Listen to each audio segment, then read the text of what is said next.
संसार रे बाबा गे मिटांग होड़ कनाय जहाय चाहवाय जे इᱧᱤᱡ गिद्रा ᱤᱧ ᱠᱷᱚᱱ ᱦᱚᱸ ᱢᱟᱨᱟᱝ ᱦᱚᱲᱮ ᱵᱮᱱᱟᱜ ᱢᱟ। ᱵᱟᱵᱟ ᱫᱚ ᱠᱟᱱᱟᱭ ᱢᱤᱫᱴᱟᱝ ᱢᱟᱨᱟᱝ ᱫᱟᱨᱮ ᱡᱟᱦᱟᱸᱭᱟᱜ ᱩᱢᱩᱞ ᱨᱮᱵᱚᱱ ᱟᱥᱨᱟ ᱟᱠᱟᱱᱟ। ᱟᱵᱚᱣᱟᱜ ᱡᱤᱵᱚᱱ ᱨᱮ ᱟᱭᱳ ᱞᱟᱹᱜᱤᱫ ᱡᱟᱦᱟᱸ ᱛᱤᱱᱟᱹᱜ ᱫᱩᱞᱟᱹᱲ ᱢᱮᱱᱟᱜᱼᱟ ᱩᱱᱟᱹᱜ ᱜᱮ ᱵᱟᱵᱟ ᱞᱟᱹᱜᱤᱫ ᱥᱚᱢᱢᱟᱱ ᱦᱚᱸ ᱢᱮᱱᱟᱜᱼᱟ।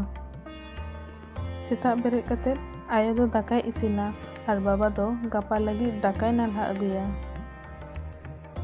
आयो दोय मेना चलो ताड़ाम इदी में। बाबा दोय मेना चलो घोड़ा इदी मियाኝ।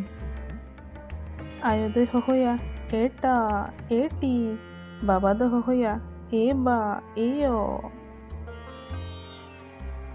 हुडिंग धारा कष्ट रे दो आयो गो बन मेन गोदा और मारान धारा कष्ट रे दो बाबा रे बन मेन गोदा।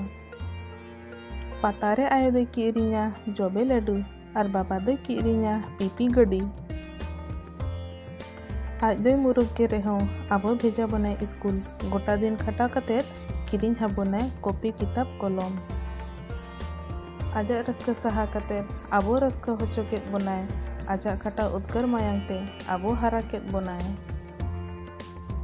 तेहेñ दो ओल पढ़ाव कतेत ᱧᱟᱢ के आबो नौकरी चाकरी और लाजाक कना बोन हाड़ाम आयो बाबा सावते दोहो। आलोपे हिड़िñा आपे दिन हों गिद्रा मेना कोआ आपे हों हाड़ामो आपे मिद दिन। ओना तेगे को मेना आयो बाबा दुलार दो जतो खन सरसा आबो लगिद उनकिना खटाव रेया गोनोंग दो बाबो हाला दाड़ेयाआ। आयो बाबा खन मारान दो चेद धन हो बनुआ ओना चिका आपे दिन आयो बाबा दुलार कोपे और सम्मान एमा कोपे। और होय हैप्पी फादर्स डे जतो बाबा को लगिद।